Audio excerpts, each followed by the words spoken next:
You're listening to The Competitor Talk. This is your host, Kyle Dangler. This podcast is presented by A Lot of Creative Works.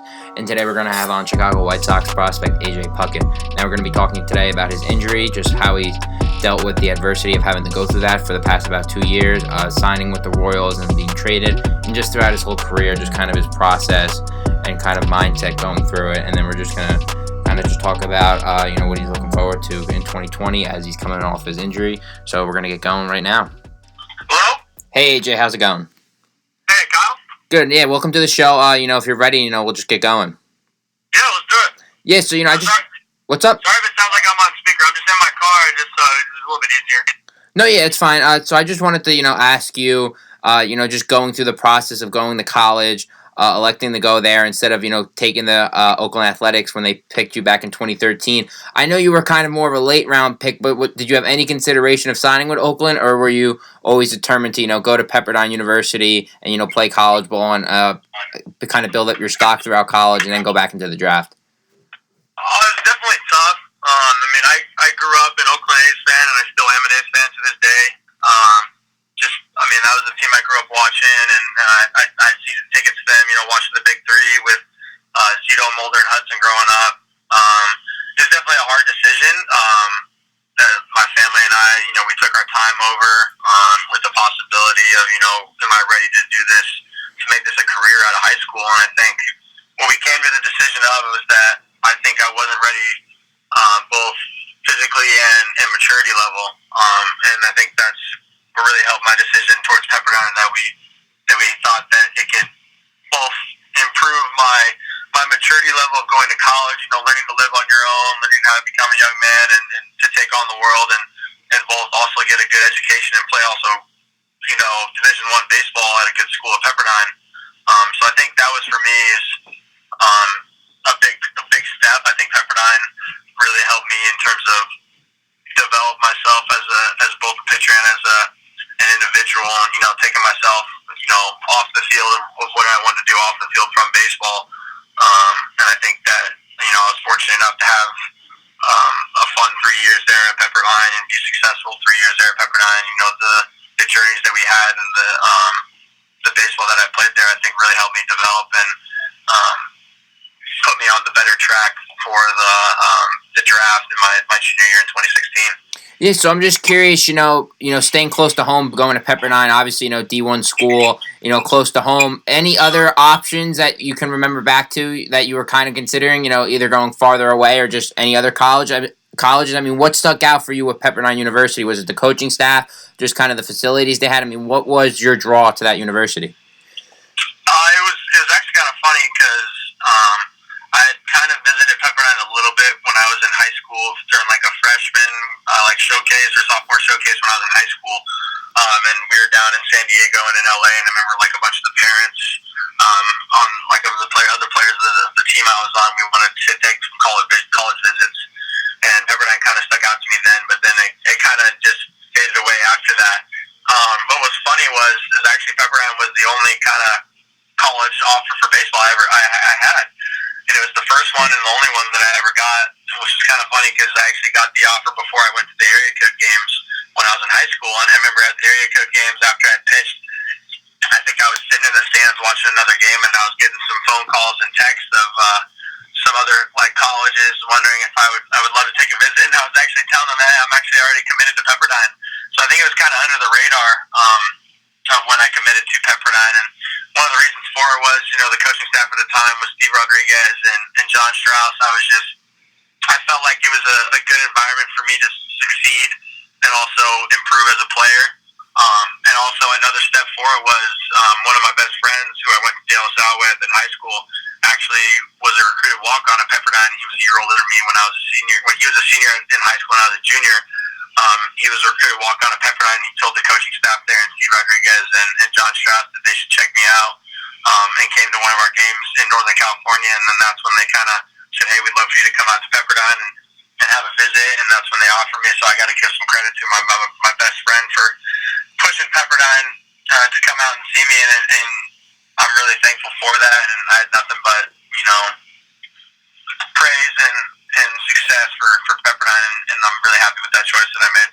Yeah, so I'm just curious. I'm not sure. How much you talk about kind of your brain injury in high school, just because back a few weeks ago we had on one of the Butler University basketball players who didn't deal with a brain injury per se, but dealt with a different injury with kind of his blood levels, and in high school, and it kind of turned out derailing his high school senior year, and dealing with fatigue, losing a ton of weight, and not knowing what was the next step. Just it was a rare blood disease he had. Just for you going through an injury kind of with the brain, and getting put in an induced coma medically for 3 days. For you, I mean, coming off of that, were you ever nervous, scared, kind of going back into baseball with some of the brain injuries, just with kind of getting hit to the head as a pitcher? Was that ever something you considered, or did you always consider that baseball was your passion, and you didn't really even think of that? I never really considered it on the baseball field. At the time when it happened, when I was a sophomore in high school, I was actually more in love with football than I was in baseball. And I think the hardest part of the whole brain injury for me in that process was during football, obviously because football is a contact sport, wearing a helmet, a lot of head-to-head contact, especially back in 2012 when, you see the rules in the NFL right now when they're talking about they're leading with the head and all that. It wasn't as bad as back then in high school football. We had a lot of concussions and whatnot. So I think that was the hardest part for me. At the time, I was more passionate about football, and when I was a sophomore in high school, I wanted to play a little more about college football than I did baseball. Not taking away that I didn't want to play college baseball. I wanted to play both. I was that competitive, and I wanted to try and do both as far as I can until my body said I couldn't, or I had to choose one. But I think with that brain injury, it kind of forced me to lean towards baseball. And I never really thought about it on the mound as a pitcher. Because in pitching, the rarity of a line drive to come back and hit you in the head, you do see it happen, but the rarity of it happening, I think I kind of just, I wouldn't say just like kind of eased by me. I didn't really think about it that much, but I didn't really hit that much when I was in high school. Yeah. I became like kind of a pitcher only my junior year. Kind of sad about that. I feel like I still could have hit a little bit, but Yeah.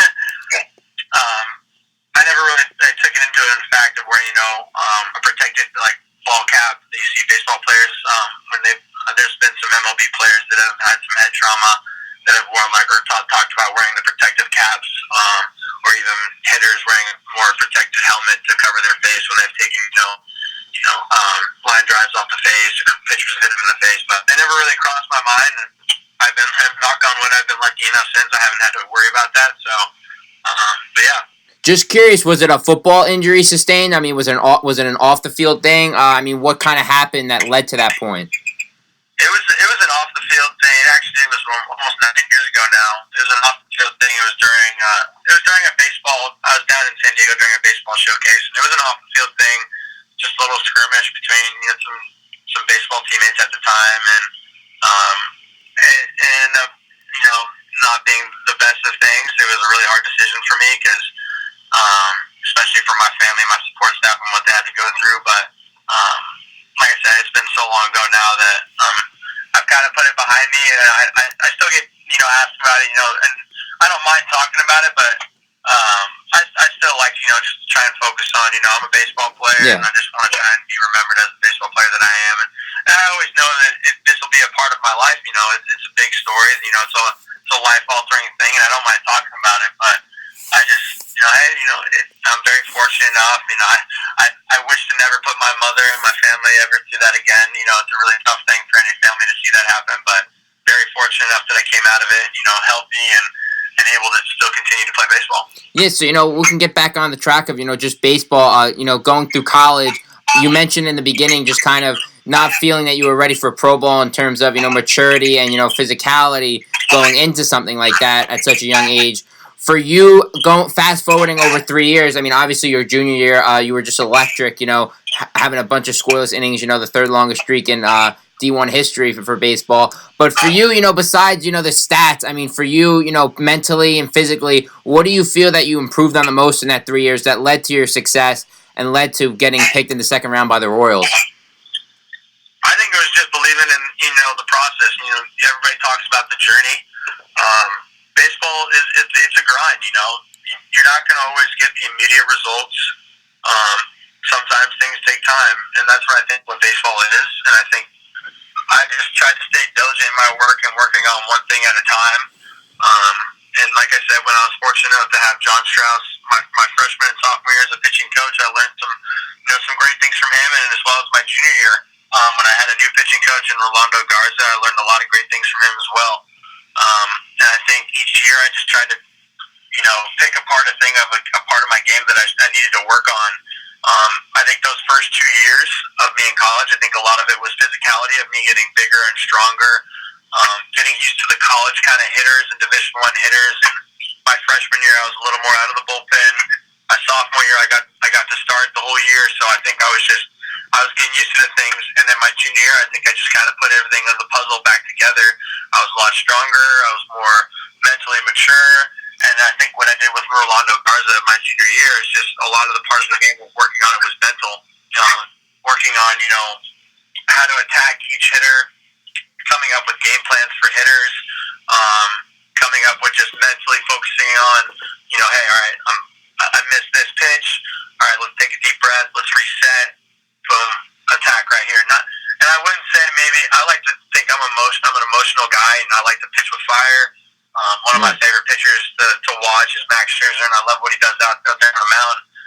So I tried to, be my own in a way of that, both like emotionally and fired up, but in control that way. Like I like to say, it's called controlled chaos. Out there on the mound, and I'm having a game plan, but I'm still fired up, amped up to ready to get this out right here and get my guys out there for offense. So I think just the accumulation over the years really helped me in terms of both, like I said, getting stronger both in the weight room and then mentally over the years. I think was really good. Awesome. Yeah, so, just going back to that scoreless streak, I'm curious, going through such a long period of time, pitching, without giving up a run for so long, how comfortable were you on the mound? Was there a mental aspect, when you knew you were going to step on the mound during that streak that you just felt a little more comfortable than usual? What was going on for you at that point in your career in college that led to such success for such a long, sustained time?